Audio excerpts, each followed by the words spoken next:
we'll get started to celebrate, as we do today, the 20 years of the Life Cycle Initiative. Celebrating the 20 years of the Life Cycle Initiative is really a big event. The Life Cycle Initiative led to many progresses. Government, industry, international organizations, NGOs, everyone is now speaking of the life cycle analysis or assessment. How do we move now forward from the foundational work which we set to really leapfrogging and integrating the life cycle thinking throughout what we're doing? Well, I'll just continue to be more than humbled to bring you today a constellation, I should say, of speakers to discuss about the developments of life cycle thinking so far. I really see the hotspot analysis that we were developed is really being, foundational. And I think what's happened is that there was a lot of effort early on in building the supply. And I've been amazed in the last 3 to 4 years, the demand for LCA has skyrocketed. Where does this need and request for more harmonization, where does this come from, and how did you see it channeled in the initiative? 2 points on that. The first is we were really actively trying that the results are robust, and that's where I think harmonization and standardization is really useful. The second point is industry also, I think, appreciate to have stability and to have reference method that instead of having every consulting office or everyone doing its own methods to try to do something which is really good. What is this, the role that the Life Cycle Initiative is playing in all this process, and how is it evolving? Having UN in the game, the partnership and the work together enable us to bring the best brain together and also the enthusiasm. Where are we now in terms of social LCA? 2020, we launched the revised version of social LCA, that is the new guidelines. We are now participating in the development of the ISO standard. Several members from the Life Cycle Initiative, being steering committee members, project leaders of projects of the Life Cycle Initiative, participating as well in the development of the social LCA standard. How can the initiative help more businesses and other organizations to integrate the social aspects in their operations? The initiative is already doing that. I mean, with this document, with the pilots, with the awareness raising on the need to consider social aspects in sustainability assessment. Would you be able to tell us what do you see as the most relevant developments on life cycle thinking in the last 20 years? One of the developments I would like to highlight as a first answer is only by looking through the over 100 participants, if you look where they are from. When I see here really that it has become really global, from all countries of the world.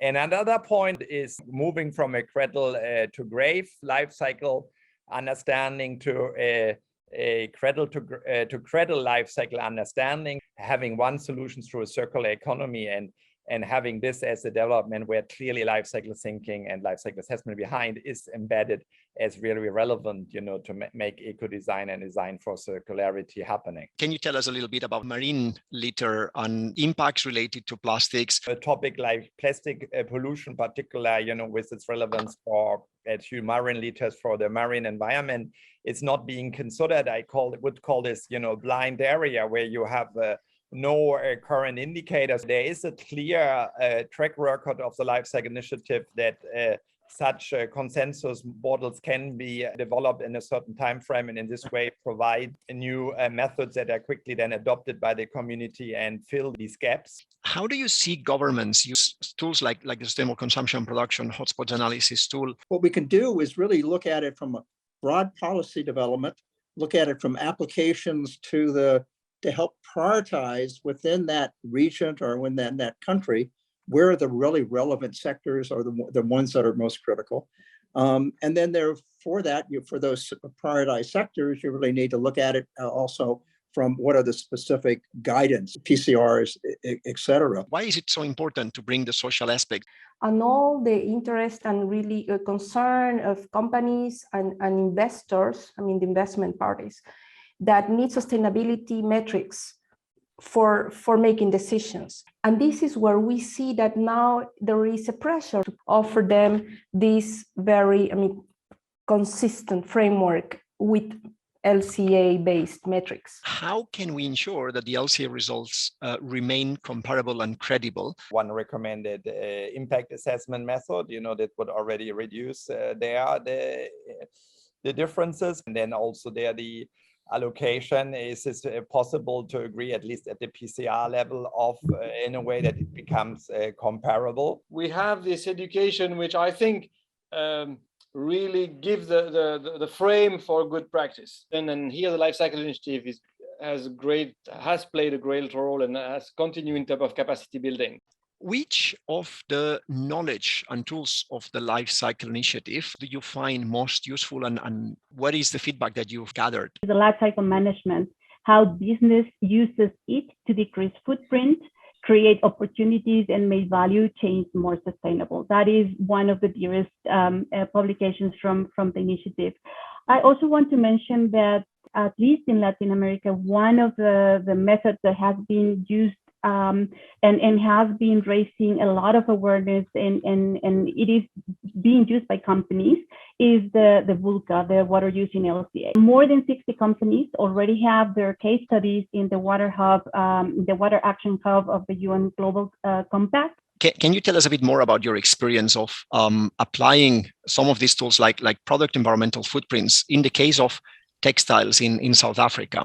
Yeah, currently we've been contracted with UNEP to do PEF studies on SMMEs in the clothing and textile sector, working with the companies and trying to identify what is their environmental footprints by starting to look at life cycle inventory data, starting to collect data. So we've actually had quite a bit of training from the experts as well when it comes to PEF. And also we're working with organizations such as CADIS to bring PEF studies to the organizations to make them understand how valuable this will be for them. How the EU is using life cycle thinking and tools in the processes in Europe for policy making. I think life cycle assessment has become an essential component of most, I would say, sustainability-related policies at the EU level, especially with regard to product-related policies. And the LCA, and more particularly the environmental footprint method that the Commission has adopted as the recommended LCA approach to be used, have been used in important policies and legislation, such as the taxonomy regulation, the new battery regulation, the construction product regulation. And one thing that I would like to discuss in particular, the recently proposed new regulation on eco-design of sustainable products. How do you see that the Life Cycle Initiative particularly could contribute to the future of creating more future-proof products and businesses? Any products that are not looking at the environmental impacts or trying to control adverse impacts on the environment are not future-proof. So the kind of products that will embody our current ideas on how environmental conservation can be promoted is going to impact what products evolve and what products are considered as future-proof. To me, it is very obvious that unless we are thinking in life cycle terms, we will never be able to future-proof ourselves. Why is life cycle thinking relevant for governments? So in Switzerland, the interest of life cycle thinking is increasing at the political level and also in the population. There are a lot of questions from the government and the parliament that ask for evidence relying on life cycle assessment. Life cycle assessment is indeed seen as transparent, reliable, and also result-oriented tool. So we really see that the interest is growing and that the LSA can strengthen the development of the policy development. Some of the work developed by the Life Cycle Initiative, such as the Global Guidance on Environmental Life Cycle Impact Assessment, so GLAM, is of strong interest for us, for instance, because it will really strengthen the impact assessment that we can use to give information to policymakers. How do you feel about using weighting methodology methods for combining different environmental impacts? In Switzerland, we do have developed a method which is relying on ecological scarcity. It weights all the environmental indicators according to the objective of the Swiss Confederation. We can weight all the indicators into one single score that helps us to rank the alternatives and to give conclusiveness to life cycle assessment. We are right now developing the 14074 standard, which is normalization, weighting, and interpretation. So there is a call from industry and call from users of the LCA to come with a standard that helps with the one indicator or disaggregation. But how do we address the ones who are still not converted? Also for the policy making, how do we compete with other priorities that policymakers have? Because in different contexts, the priorities are very different.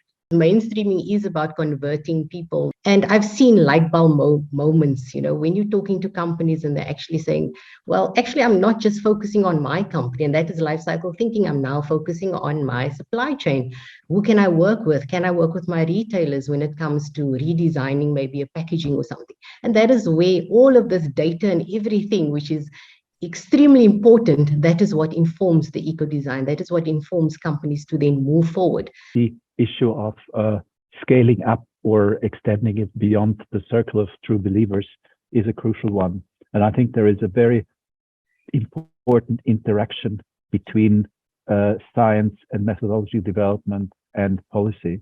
It is the role of awareness raising, communication training, and capacity building to take companies, to actually make companies aware that this is not a threat and this is not something that will actually take them down, but it is rather an opportunity. The metrics, the foundational metrics of circularity for me is the basis for understanding not only footprinting, but essentially how circular are our products, how circular are our firms, how circular are our economies ultimately.